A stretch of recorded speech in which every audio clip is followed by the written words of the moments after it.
Hello students, welcome to maths class BC second year. आज हम जो रियल एनालिसिस का पार्ट पढ़ने जा रहे हैं उसमें हम स्टार्ट कर रहे हैं एडहेरेंट पॉइंट।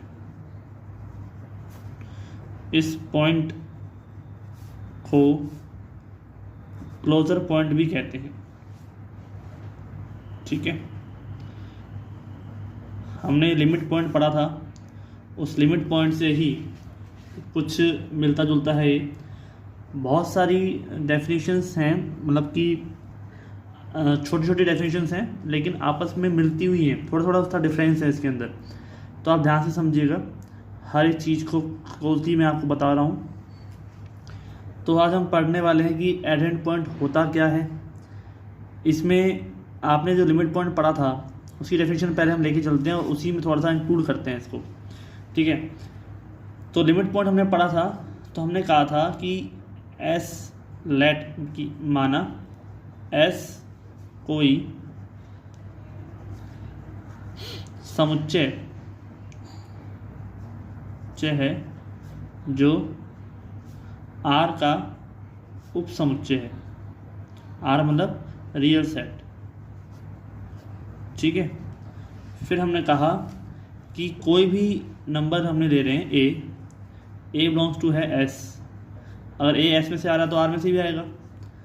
तब ए का जो नेबरहुड है, यानी कि a minus del and A plus del, ठीक है, और बीच में तो ए आएगा ही, इसका और एस में, ठीक है, इसके और एस में जो है वो कोई ना कोई वैल्यू, कम से कम एक पॉइंट कॉमन होना चाहिए, और जिसमें से आप इस स्वयं ए को हटा दो। ठीक है, ये हमने कहा था। किसके लिए कहा था? ये लिमिट पॉइंट के लिए कहा था हमने, ये एडहेरेंट पॉइंट के लिए नहीं कहा, ये लिमिट पॉइंट की बात हुई थी। ठीक है, एस पे उप समुच्चय है और आर उसका उप समुच्चय है, तब ए बिलोंग्स टू एस कोई एक अरिक्त अवयव है हमारे पास, उसका हम यहाँ पर निकाल रहे हैं नेबरहुड, उस और उसका इंटरसेक्शन कर रहे हैं एस में से, यानी कि कॉमन लेंगे, लेकिन उसमें से ए एलिमेंट को तो हटाना है। ठीक है, तब इन दोनों में कुछ ना कुछ वैल्यू कॉमन आनी चाहिए, खाली नहीं होना चाहिए। ठीक है, ये तो हो गया आपका लिमिट पॉइंट। लेकिन यहाँ पे मैं थोड़ा सा डिफरेंस बताता हूँ क्या है, कि सेम चीज़ वही है, ए बिलोंग्स टू एस है and A minus del A plus del intersection S is not equal to 5। ठीक है, यानी कि कम से कम एक अवयव ऐसा विद्यमान हो इन दोनों में जो दोनों में कॉमन आ रहा हो। ठीक है, दोनों में विद्यमान होना चाहिए। याद आया? यहाँ पर ये चीज़ मैंने हटा दी है, इसका मतलब क्या हुआ कि ए भी तो कॉमन आ सकता है। यहाँ पर तो ए हटाने का मतलब क्या है, ए कॉमन आ सकता ही नहीं है।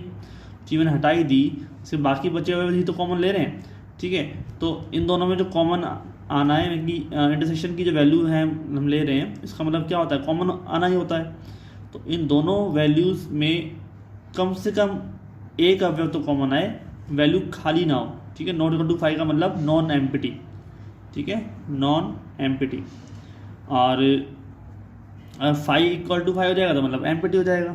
ठीक है, तो हम इस चीज़ को एग्जाम्पल लेके चलते हैं और उसे समझते हैं।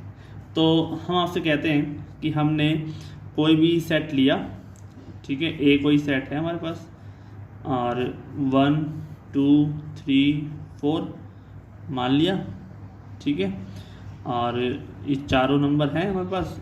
एस जो है ए ले लिया अपन ने, कोई दिक्कत नहीं। अब एस की जगह ए ले लेते हैं, और ये है सबसेट किसका? आर का सबसेट है। और नंबर लाइन की बात करते हैं हम। ठीक है, नंबर लाइन की मैं बात करता हूँ, तो मुझे आप देखिए कि इसमें मैं कहता हूँ कि एक, ये नंबर 1 है। ठीक है, क्या एक एडहेरेंट पॉइंट है इस समुच्चय ए का? क्या एक समुच्चय ए का क्लोजर पॉइंट होगा या नहीं? ठीक है, तो उसके लिए क्या करेंगे, हम इसका नेबरहुड बनाते हैं। नेबरहुड से ज़्यादा परेशानी तो नहीं ना आप लोगों को, नेबरहुड से परेशानी होनी नहीं चाहिए। इस डेल के साथ तो आपको अब खेलना आना चाहिए, क्योंकि डेल सबसे छोटी चीज़ है इस रियल एनालिसिस की। आप इसको अच्छा आराम से समझिए, और अगर आप इसको समझ जाते हैं तो इसका मतलब रियल एनालिसिस आप सही से समझ पा रहे हैं। डेल में कुछ माइनस करना, जोड़ना, ये सब चीज़ें आप बिना किसी भी सवाल के एक एग्जाम्पल की तरह भी कर सकते हैं। तो 1 का जो नेबरहुड हम निकाल रहे हैं, आपको पता है कि 1 का नेबरहुड का मतलब क्या है, 1 माइनस डेल और 1 प्लस डेल। ठीक है, हम मान लेते हैं इस थोड़ी देर के लिए कि डेल इक्वल टू क्या है, हाफ है। ठीक है, डेल क्या है, हाफ के बराबर है। एक सुटेबल चीज़ हो जाएगी ना। तो 1 minus del 1 minus half plus 1 plus half, तो क्या वैल्यू आई, 1 माइनस हाफ का मतलब हाफ, 1 प्लस हाफ का मतलब कितना हो गया, 3/2 हो गया। ठीक है, अब 3/2 और 1/2 आया इस ये, और जो a है, ठीक है, हमने यहाँ पे ऐसी जगह a मान लिया तो कोई दिक्कत वाली बात है नहीं। ठीक है, एग्जाम्पल की बात कर लेते हैं, आप चाहे ऐसे मान लो, कुछ ही मान लो, ये तो एक सिंबल है। तो अब हमारे पास इसमें, इसके नेबरहुड में और a में आप लोग बताइए कि क्या कॉमन आ रहा है। हम देखेंगे कि इसके अंदर, एक के नेबरहुड के अंदर, और चूँकि a तो यहाँ से आ रहा है, ठीक है, ये तो 1 है यहाँ पे, यहाँ से, और ये मान लो 4 तक है। ठीक है, ये 4 है मान लो। तो इसमें क्या कॉमन आ रहा है, इसमें ये एलिमेंट कॉमन आ रहे हैं ना, एक तो एक भी कॉमन आ रहा है, इसके बीच में एक आएगा वो भी कॉमन आ रहा है, और एक से ऊपर वाले जो सारे एलिमेंट हैं, बहुत सारे एलिमेंट हैं, तो मतलब माइनस हाफ प्लस हाफ किया है, आप 1/3 1/4 इसको माइनस करो तो वैल्यू और भी आएंगी। तो इतने सारे जो पॉइंट आ रहे हैं, यानी कि 1 से लेकर 1 प्लस डेल तक के, इस सब वैल्यू क्या आएगी, कॉमन आएगी। ठीक है, उन्होंने कहा कम से कम एक पॉइंट, यहाँ तो बहुत सारे पॉइंट आ रहे हैं, इसका मतलब क्या हुआ, इज नॉट इक्वल टू 5 कर दूँ। इसका मतलब क्या हुआ कि जो एक है वो इसका क्लोजर पॉइंट बन जाएगा। ठीक है, that's mean 1 is a closure point या एडेंड पॉइंट, एक ही बात है। ठीक है, पॉइंट बन जाएगा। ठीक है, ऐसे हम 2 के चेक करते हैं, तो आप देखेंगे कि 2 के पास भी बहुत सारे नंबर हैं। 2 से मैं कुछ घटा दूँ, 2 minus del and 2 plus del, इसका मतलब क्या हुआ कि 2 में से हाफ को माइनस किया और 2 में हाफ को जोड़ दिया, तो ये हो जाएगा 1/2 और 1 से 3/2, एंड ये हो जाएगा आपके पास 2 प्लस हाफ है मतलब 5/2। तो आप में देखिए 2 तो आता ही है। ठीक है, अब आपके पास तो नंबर और भी सारे हैं, कैसे कि जो 3/2 है वो 2 से और 1 के बीच में, मैं थोड़ा यहाँ दुआ बनाता हूँ, जो ये 2 है और 3/2 यहाँ पे आ रहा है, ये भी a में आ रहा है, और ये 5/2 तक आ रहा है, ये 3/2 है, और ये 5/2, सब के सब इस a में आ रहे हैं। इस पर तो बहुत सारे नंबर हैं, 2 भी इंक्लूड आ रहा है।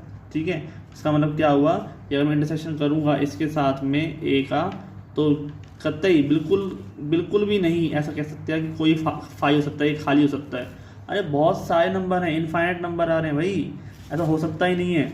ठीक है, आप साफ साफ देख पा रहे हो कि 3/2 भी a में से आ रहा है। ठीक है, और a के अंदर जो 3/2 a में से आ रहा है, हम इसके अंदर तो a आ सकता नहीं, लेकिन कॉमन तो आ रहा है ना, 3/2 5/2 कॉमन क्या आ रहा है, 2 आ रहा है ना। ठीक है, आप इसमें भी देख लेना कि 1/2 और 3/2 में क्या है, 1 है। ठीक है, अब 1 से जो ऊपर वाले नंबर हैं वो तो इसके अंदर नहीं आ सकते, लेकिन 1 तो आ रहा है। इसका मतलब क्या है, इन दोनों कॉमन क्या आ रहा है, तो नॉट इक्वल टू 5, और उसमें लिख सकता हूँ 1। ठीक है, तो इसके बाद वाले नंबर तो हम काउंट कर सकते नहीं, क्योंकि किसी भी सेट में आपके पास नंबर डायरेक्टली 1 के बाद 2 2 के बाद 3, मैंने बताया था आपको ये होते हैं। ठीक है, बीच वाले नंबर तो होते नहीं हैं, तो ये नंबर कॉमन नहीं है, लेकिन इससे कॉमन नहीं है, लेकिन है तो सही इसके अंदर इंक्लूड। लेकिन हम क्या मानेंगे, 1 को इसके अंदर हम क्या मानेंगे, 2 को। ऐसे ही जब 3 के लिए निकालेंगे तो 3 आ जाएगा कॉमन। ठीक है, तो इसका मतलब सारे नंबर इसके अंदर कॉमन हैं, मतलब सारे नंबर जो है इंटरसेक्शन लेते हैं इसके नेबरहुड का, तो वही नंबर आ जाता है जो जिस नंबर का आप नेबरहुड ले रहे हो। ठीक है, तो इसका मतलब मैं क्या लिख सकता हूँ कि ऑल द नंबर, या ऑल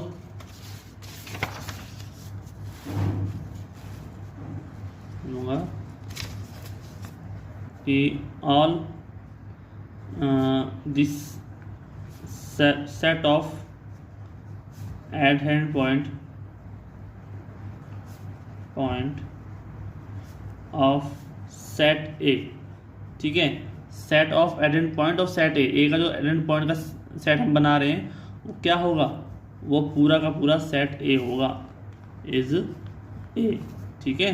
तो एक भी एडेंट पॉइंट है, 2 भी है, 3 भी है, 4 भी है, सबके सब हैं, है या नहीं है, सबके सब हैं।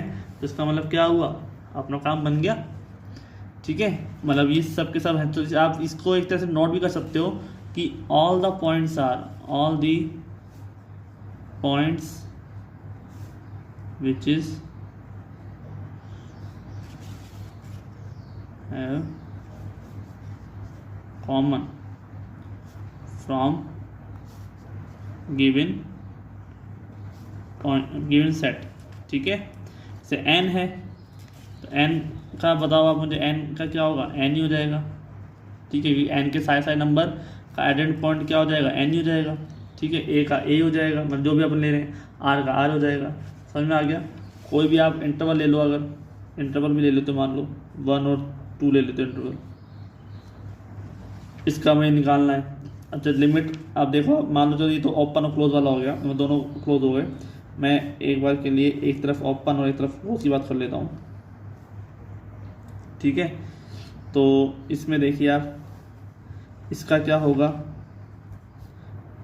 इसका एडेंट पॉइंट क्या होगा हमारे पास, नंबर लाइन के बोले लगा दिया मैंने, एक को लेता हूँ, एक इसमें शामिल नहीं है, लेकिन एक में से मैं कुछ माइनस करूँगा, ठीक है, 1 माइनस डेल और 1 प्लस डेल, क्योंकि 2 इंटरवल है इसमें तो बहुत सारे नंबर होंगे, इनफाइनाइट नंबर होंगे। वो सेट था, सेट में तो खाली वही नंबर होते हैं जो दे रखे होते हैं, ठीक है, इसमें इनके बीच नंबर आते नहीं है। तो 1 माइनस डेल और 1 प्लस डेल ये मैं करूँगा, तो 1 प्लस डेल तो इधर आएगा ना, 1 माइनस डेल भले ही से बाहर चला जाएगा, क्योंकि 1 तो शामिल है नहीं, तो 1 माइनस डेल भी शामिल नहीं होगा, क्योंकि 1 प्लस डेल और 2 तक के जो नंबर हैं वो सबके सब आएंगे। तो 1 प्लस डेल, ठीक है, इज एंड इंटरसेक्शन ऑफ, मान लेते हैं ये एस है, section of S is not equal to 5, ठीक, खाली नहीं है, इसका मतलब एक जो है 1 इज अ एडेंट पॉइंट बनेगा, कम से कम एक नंबर पॉइंट होना चाहिए, हमारे पास तो बहुत सारे नंबर मिल रहे हैं, ठीक है, एडेंट पॉइंट होगा, और 2 तो होगा ही होगा, क्योंकि 2 तो वैसे भी इसमें शामिल है, ठीक है। तो अगर हम कहें कि set of adherent point of interval 1 and 2, तो क्या होगा, इज क्लोज ब्रैकेट 1 and 2, ठीक है ना, जो क्या होगा क्लोज ब्रैकेट 1 and 2 होगा, समझ में आ गया। तो इस तरह से आप देख सकते हैं कि आपको पहचानना है, ठीक है। अब इसी से लिंक करते हुए मेरे पास बनाता हूँ मैं आइसोलेटेड पॉइंट की, ठीक है। इसमें था कम से कम एक पॉइंट कॉमन आना चाहिए, कम से कम एक पॉइंट कॉमन आना चाहिए, नॉट इक्वल टू 5 नहीं आना चाहिए, मतलब नॉट इक्वल टू 5 आना चाहिए, नॉट इक्वल टू 5 नहीं आना चाहिए। अब हम लेके चल रहे हैं आइसोलेटेड पॉइंट, तो इसी से जुड़ा हुआ है वो कि उसके अंदर केवल एक पॉइंट होना चाहिए कॉमन, और वो स्वयं हो, ठीक है। जैसे मैं कहूँ कि ए माइनस डेल और ए प्लस डेल में इंटरसेक्शन करता हूँ मैं एस से, तो कॉमन क्या आएगा, कॉमन आएगा सिर्फ और सिर्फ वो स्वयं, ठीक है, क्या आएगा, सिर्फ और सिर्फ वो स्वयं वो नंबर आएगा, ठीक है। इसमें तो कम से कम एक आ रहा है, उसमें कॉमन अगर आएगा तो स्वयं वही नंबर आएगा, अगर इसके अलावा आसपास के नंबर कॉमन आ जाते हैं। जैसे अब इसकी मैं बात करूं तो ये जो वैल्यू है इसमें 1 आपसे पूछा जाए कि आइसोलेटेड पॉइंट है क्या, इसी की का एग्जांपल मैं ले रहा हूँ, और इसमें आपसे पूछा जाए कि क्या इस इंटरवल के अंदर 1, जैसे हमने यहाँ पे एडेंट पॉइंट बना दिया, क्या 1 आइसोलेटेड पॉइंट होगा, तो आप कहेंगे नहीं होगा। क्यों, क्योंकि 1 तो कॉमन आ नहीं रहा, 1 के बाद वाले जो नंबर हैं जो इसके 1 प्लस डेल करने पे आ रहे हैं वही तो कॉमन आ रहे हैं, और हमको वो नहीं चाहिए, हमें तो केवल 1 चाहिए, यानी कि वो नंबर चाहिए जिसका आप नेबरहुड ले रहे हैं, ठीक है। तो हम क्या कहेंगे कि not 1 is not a isolated point, it's a adherent point, ठीक है। 2 की बात करें तो 2 जो है यहाँ पर वो एडेंट पॉइंट भी होगा और आइसोलेटेड पॉइंट भी होगा। क्लियर। मैं डेफिनेशन लिख देता हूँ यहाँ पर। तो हर चीज़ को रिलेट करते हुए पढ़ें, रिलेट करते हुए पढ़ेंगे तो ही आपको फ़ायदा होगा, क्योंकि ऐसे तो फिर कन्फ्यूजन बढ़ जाती है। तो यहाँ पे हम बात कर रहे हैं आइसोलेटेड पॉइंट की, और आइसोलेटेड पॉइंट की जो डेफिनेशन है वो मैं आपको बता देता हूँ। Let S be a non empty set of R. ठीक है, आर का एक नॉन एम्प्टी सेट है, या कहें तो सबसेट ही मान लेते हैं, सबसेट ऑफ आर, यानी कि एस दिस वन, ऐसा लिख सकते हैं। ठीक है, then element A belongs to S as A minus del and A plus del. ठीक है, intersection S equal to only for A, केवल क्या आना चाहिए, ए आना चाहिए। ठीक है, तो उसको क्या बोलेंगे, आइसोलेटेड पॉइंट बोलेंगे। ठीक है, इसमें देखिए आप एन की अगर मैं बात करूं कि जो एन है, ऑल पॉइंट्स ऑफ एन क्या आइसोलेटेड पॉइंट होंगे, बिल्कुल होंगे। ठीक है, ऑफ एन, क्योंकि इज अ आइसोलेटेड क्यों होंगे, आप देख सकते हैं एन के पास नंबर 1 2 3 से लेकर इन्फिनिटी तक हैं। ठीक है, अब मैं 1 का निकालता हूँ, 1 माइनस डेल और 1 प्लस डेल। ठीक है, तो आपने देखा इंटरसेक्शन करता हूँ मैं, किस में से कर रहा हूँ मैं, एन में से कर रहा हूँ। ये एस का सेट है, मैंने 1 से लेकर चला हूँ, इंटरसेक्शन कर रहा हूँ मैं एन में से। तो 1 माइनस डेल का मतलब क्या हुआ कि मतलब मैं कहता हूँ हाफ एंड 3/2, क्योंकि मैंने डेल को क्या मान लिया, 1/2 मान लिया। अब इंटरसेक्शन कर रहा हूँ मैं एन में से, तो बताओ मुझे इन दोनों में से क्या आएगा, 1 तो आएगा, ना ही 3/2 इसके अंदर आएगा, ना ही 1/2 आ रहेगा इसके अंदर। ठीक है, कुछ भी नहीं आ रहा, केवल 1 आ रहा है, तो इंटरसेक्शन करने पर क्या आएगा, 1 ही तो आएगा। अब मैं जब 2 की बात करूँगा तो 2 ही आएगा, 3 की बात करूँ 3 आएगा, मैं एन की बात कर रहा हूँ। ठीक है, लेकिन अगर मैं आर की बात करूँगा तो आर जो है वो अपने अगल बगल वालों से बहुत ही फैमिलियर है। ठीक है, फ्रेंडली नेचर वाला है आर। आप देखेंगे ना तो आर, मैं कह रहा हूँ all point of N is a isolated point. ठीक है, यानी कि एन का मैं आइसोलेटेड पॉइंट बनाऊंगा तो एन के बराबर ही आएगा। क्लियर। और आर का बनाऊंगा तो एक भी पॉइंट नहीं आएगा, क्योंकि आर तो अपने अगल बगल वाले नंबर को भी ले लेगा ना, because 1/2 belongs to R and 3/2 is also belongs to R, 5/2 also belongs to R. ठीक है, तो R have not a single number of isolated point. ठीक है, एक भी नंबर नहीं है सिर्फ जो पॉइंट आइसोलेटेड पॉइंट बन जाए। ठीक है, समझ में आ गया। तो मिलते हैं फिर नेक्स्ट लेक्चर में, आज के इतना ही। Thank you. कोई भी दिक्कत हो, कोई भी बात हो तो आप मुझे बता सकते हैं, मैं आपके लिए क्लियर कर दूंगा। ठीक है, आप मुझे कमेंट कर दीजिएगा। Okay, all the best.